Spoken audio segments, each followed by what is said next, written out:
Hi everyone, welcome back to Windows Server 2016 video series. Installing a feature using PowerShell.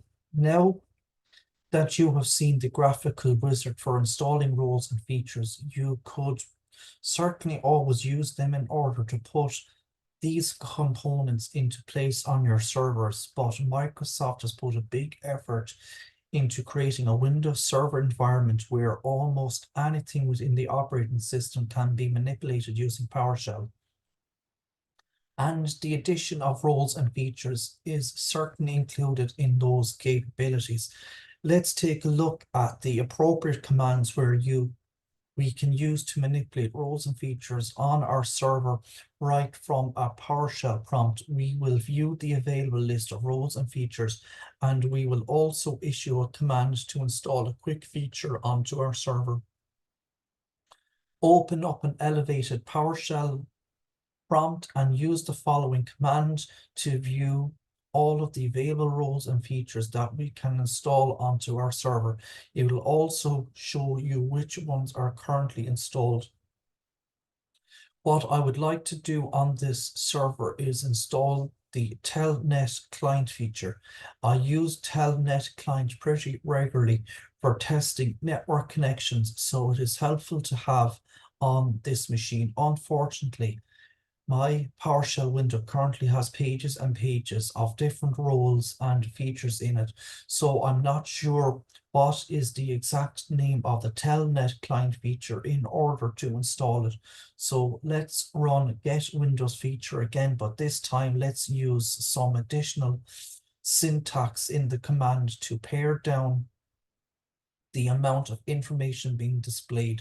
I want to see only the features which begin with the letters TEL. Get Windows feature name TEL. So now that I know the correct name of the feature, let's run the command itself. Add Windows feature Telnet client. One last thing to show you here. There is no way to manipulate the get Windows feature CMD LET in order to quickly show which roles and features are currently installed on a server.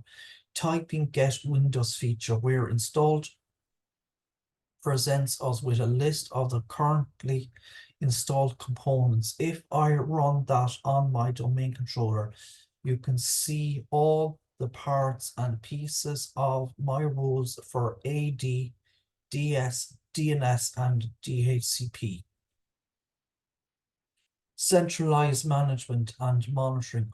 Whether you're installing new roles, running backups, and maintaining programs or troubleshooting and repairing a server, it makes sense that you would log into the specific server that you will be working on. Long ago, this meant walking up to the server itself and logging in with a keyboard and mouse which were plugged right into that hardware. Then, quite a number of years ago, this became cumbersome. And since technology has advanced to the point where we had remote desktop protocol, RDP, available to us, we quickly transitioned over to logging into our servers remotely using RDP. Even though it's been around for many years, RDP is still an incredibly powerful protocol, giving us the ability to quickly connect to servers from the comfort of our desk. As long as you have the proper network topology and routing in place, you can work on a server halfway around the world just as quickly as one sitting in the cubicle next to you. In fact, I just recently read that mining rights were being granted in outer space. Talk about a co-location for your data center. Maybe someday we will be using RDP to connect to servers in outer space. While this might be a stretch in our lifetime, I do have the opportunity to work with dozens of new companies every year. While there are some other tools available for remotely managing your server infrastructure, RDP is a platform of choice for 99% of us out there. Why talk about RDP? Because I will tell you now that Windows Server 2016 includes some tools which make it much less necessary to our day-to-day workflow. The idea of centralized management in the server world has been growing through the last few Windows Server operating system rollouts. Most of us have so many servers running that checking in on them all daily would consume way too much time. We need some tools that we can utilize to make our management and monitoring and even configuration processes more efficient in order to free up time for more important projects. Server Manager. If you have worked on a Windows server recently, you are familiar with the idea that logging in to one of our servers automatically invokes that big window on top of the desktop. This auto-launching program is Server Manager. As the name implies, it's here to help you manage your server. So in my experience, the majority of the server administrators do not utilize Server Manager. Instead, they close it as fast as they can and curse it at it under their breath. It's funny because it's been propping up and annoying them every year. Every server login for the past 5 years. Here's a quick screenshot of the default view of Server Manager on my new domain controller. What I like about this opening automatically is that it gives me a quick look into what is currently installed on the server. Looking at the column on the left side shows you a list of roles installed and available for management. Clicking on each of these roles brings you into some more particular configuration and options for the role itself. I often find myself hopping back and forth between many different servers while working on a project, and by leaving Server Manager open, it gives me a quick way of double checking that I am working on the server, which I intend to. The roles and server groups section at the bottom is also very interesting. You might not be able to see the colors in the picture, but this gives you a very quick view into whether or not the services running on the server are functioning properly. Right now, both my ADDS and DHCP functions are running normally. I have a nice green bar running through them, but if anything was amiss with either of these roles, it would be flagged bright red, and I could click on any of the links listed under these role headings in order to track down what the trouble is. On the server which I intend to, the role and server groups section at the bottom is also very interesting.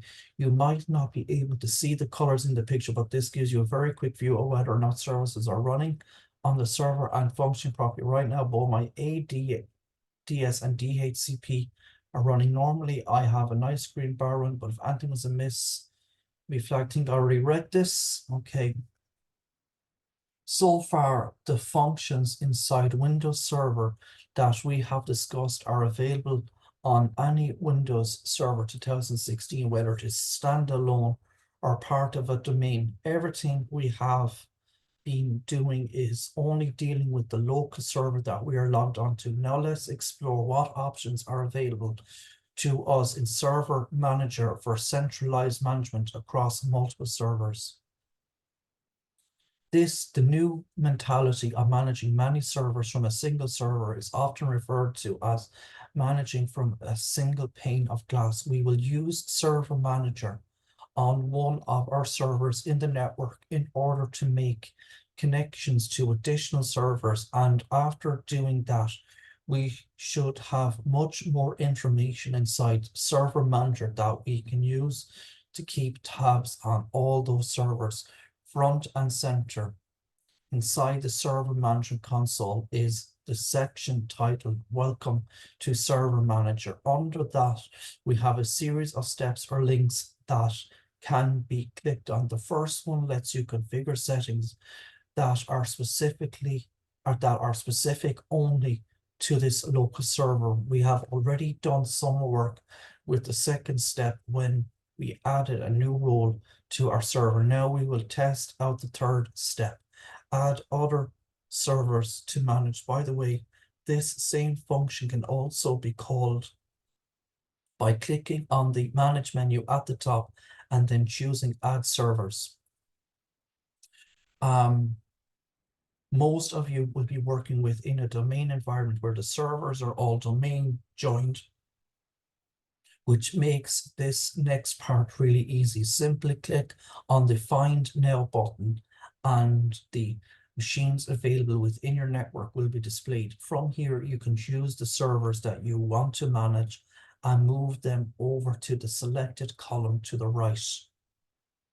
After clicking on OK, you will see that Server Manager has transformed in order to give you more information about all of these servers and roles that are installed on them. Now, when you log into this server, you will immediately see critical maintenance information about all of the systems that you have chosen to add in here. You could even use a separate server, which is only intended for the purpose of this management. For example, I'm currently logged into a brand new server called CA1. I do not have any roles installed onto this server. So by default, Server Manager looks pretty basic. As soon as I add other servers to manage, I choose my domain controllers. My Server Manager on the CA server now contains all of the details about CA1 and my domain controllers. So I can view all facets of my infrastructure from this single pane. As you can see, I even have some flags here indicating that some services are not running properly within my infrastructure. Clicking on all the servers link or into one of the specific roles gives you even more comprehensive information collected from these remote servers. Adding multiple servers into Server Manager is not only useful for monitoring, but for future configurations as well. You remember a few pages ago when we added a new role using the wizard. That process has now evolved to become more comprehensive since we have now tapped this server into our other servers in the network. If I now choose to add a new role, when I get to the screen asking me where I want to install that role, I see that I can choose to install a new role or feature onto one of my other servers, even though I am not working from the console of those servers. Remote Server Administration Tool. Using Server Manager in order to log into a single server and have access to and manage and monitor all of your servers is pretty handy. But what if you could take one more step out of that process? Wouldn't it make sense if all of these Windows Server boxes could be managed remotely straight from our desktop computer in our office, and we never have to log into a server in the first place? Yes, that is exactly what we can do. This is possible by downloading and installing from Microsoft called Remote Server Administration Tools, or SAT. I have a Windows 10 regular client computer online and running in our network and also domain joined. The first step is to download this tool. I grabbed it from www.microsoft.com, ENUS, download details, ASPX question, whatever that is there, I can't remember. ID equals 45520. After running the installer on my Windows 10 client computer, I can't seem to find any group that is called Remote Server Administration Tools. That would be correct, even though the name of this when downloading is and installing is RSAT. After installation, the program that is actually placed on your computer is called Server Manager. This makes sense, except that if you don't realize the name discrepancy, it can take you a few minutes to figure out why you cannot find what you just installed. Go ahead and launch Server Manager by finding it in the start menu, or by using the search bar, or even by saying, hey Cortana, open Server Manager, or whatever your method. Open up Server Manager on your desktop computer and you will see that it looks and feels just like Server Manager in Windows Server 2016, and in the same way that you work with and manipulate it within the Windows Server operating system, you can take the same steps here in order to add your server for management in the following screenshot. You can see that within my Windows 10 server manager, I now have access to manage and monitor all of the servers in my lab without even having to log into them. Azure Server Management Tools, expanding on our last idea of remote server administration tools. There is a new server management platform coming very soon that will make the word centralized take on a whole new meaning. If you have an Azure subscription, you will notice that there is a new tool set when you log in, called SMIT. Server Management Tools is a web-based centralized server management system that you can access from anywhere. Logging into Azure is as simple as finding a web browser on any computer anywhere. So now having remote management capabilities of all your servers is just as easy. The Azure SMT is a free feature of your Azure subscription, so don't start groaning about costs. Simply log in, enable the feature, and start using it. Is SMTP only for virtual servers that are running inside Azure? No way.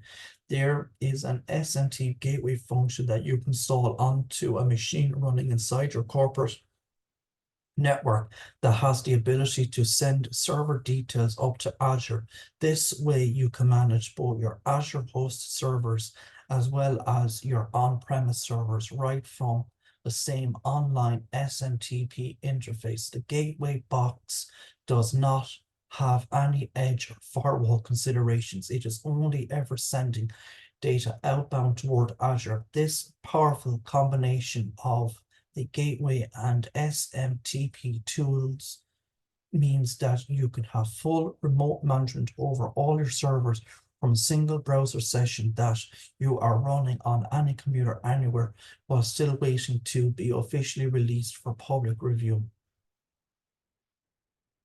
I imagine that this will quickly turn into a primary administrative tool for many server admins out there. Perhaps the biggest benefit of SMTP is that it gives you a graphical interface for interacting with your server core and nano servers, which will be critical to the adoption of those headless server platforms. Does this mean RTP is dead?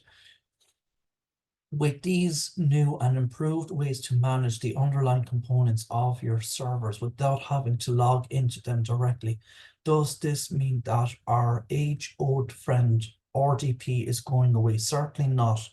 We still have the need for accessing our servers directly sometimes, even if we go all in with using the newer management tools. And I also expect that many administrators out there will continue using RDP and full desktop-based access for all management and monitoring of their servers, simply because that is what they are for. That's what they are more comfortable with, even if the newer, more efficient ways now exist to accomplish the same tasks. Remote desktop connection manager, since most of us do still utilize RDP occasionally when bouncing around between our servers, let's take a quick look at a tool that can at least make this task more manageable and centralized. I won't spend a lot of time looking over individual features or capabilities of this tool, since it is a client-side tool and not something that is specific to Windows Server 2016. You can use this to handle RDP connections for any and all of your servers, or even all of the client computers in your network. However, the remote desktop connection manager is an incredibly useful platform for storing all of the different RDP connections that you make within your environment. You can save connections so that you don't have to spend time trying to remember server names, sort servers into categories, and even store credentials, so you don't have to type passwords when connecting to servers. though a disclaimer should come with that one. Your security folks would not be happy if you choose to employ the password storing feature. I will leave you with a link for downloading the application, https www.microsoft.com enus download details aspx question mark ID equals 44989, as well as a quick screenshot, and leave it up to you to decide whether or not this tool will be helpful in your daily tasks. Sysprep enables quick server rollouts. At the beginning of this chapter, we walked through the process for installing the Windows 2000 Server 2016 operating system onto your new server, whether this was a physical piece of hardware or a virtual machine that we are working with. The installation process is essentially the same. Plugging in the CD, booting to it, and letting the installer run its course is an easy enough thing to do. But what if you don't need to build out 10 new servers instead of just one? This process would start to get tedious in a hurry, and it would seem like you were wasting a lot of time having to do the exact same thing over and over again. You would be correct. This does waste a lot of time, and there is an easier and faster way to roll out new servers, as long as you are building them all from a relatively similar hardware platform. If you are building out new servers as virtual machines, which is so often the case these days, then this process works great and you can save quite a bit of time with new server builds. Now, before I go too far down the road of describing the Sysprep process, I will also note that there are more involved technologies available within the Windows infrastructure that allows automated operating system and server rollouts that can make the new server rollout process even easier than what I'm describing here. The problem with some of the automated technologies is that the infrastructure required to make them work properly is more advanced than many folks will have access to if they are just learning the ropes with Windows Server. In other words, to have a fully automated server rollout mechanism isn't very feasible for small environments or test labs, which is where a lot of us live while we are learning these new technologies. So anyway, we will not be focusing on an automation kind of approach to server rollouts, but rather we'll be doing a few minutes of extra work on our very first server, which then results in saving numerous minutes of setup work on every server that we build afterwards. The core of this process is the Sysprep tool, which is baked into all versions of Windows. So you can take this same process on any current Windows machine, whether it be it a client or a server. Sysprep is a tool that prepares your system for duplication. Its official name is the Microsoft System Preparation Tool, and to sum up what it does in one line, it allows you to create a master image of your server that you can reuse as many times as you want in order to roll out to additional servers. A key benefit to using Sysprep is that you can put customized settings onto your master server and install things such as Windows Update prior to Sysprep, and all of these settings and patches will then exist inside your master image. Using Sysprep saves you time by not having to walk through the operating system installation process, but it saves you even more time with not having to wait for Windows Update to roll all of the current patches down onto every new system that you create. Now, some of you might be wondering why Sysprep is even necessary. If you wanted to clone your master server, you could simply use a hard disk imaging tool, or if you were dealing with virtual machines, you could simply copy and paste the .vhdx file itself in order to make a copy of your new server, right? The answer is yes, but the big problem is that the new image or hard drive that you just created will be an exact replica of the original one. The host name will be the same, and more importantly, some core identification information in Windows, such as the SID, would be exactly the same. If you were to turn on both the original master server and a new server based off this exact replica, you would cause conflicts and collisions on the network, as these two servers fight for the right to be the one and only server with the unique name and SS and SID. This problem exacerbates itself in domain environments where it is even more important that each system within your network has a unique SID GUID, their identifier within Active Directory. If you create exact copies of servers and have them both online, let's just say neither one is going to be happy about it. Sysprep fixes all of these inherent problems of system duplication process by randomizing the unique identifiers in the operating system in order to prepare ourselves to roll out managed servers using a master image we create with Sysprep. Here's a quick reference summary of the steps we'll be talking about. Install Windows Server 2016 on a new server. Configure customizations and updates on your new server. Run Sysprep to prepare and shut down your master server. Create your master image of the drive. Build new servers using copies of the master image. So I'm going to leave it here today for this video. If you like listening, please consider like, sharing, and subscribing. Thank you.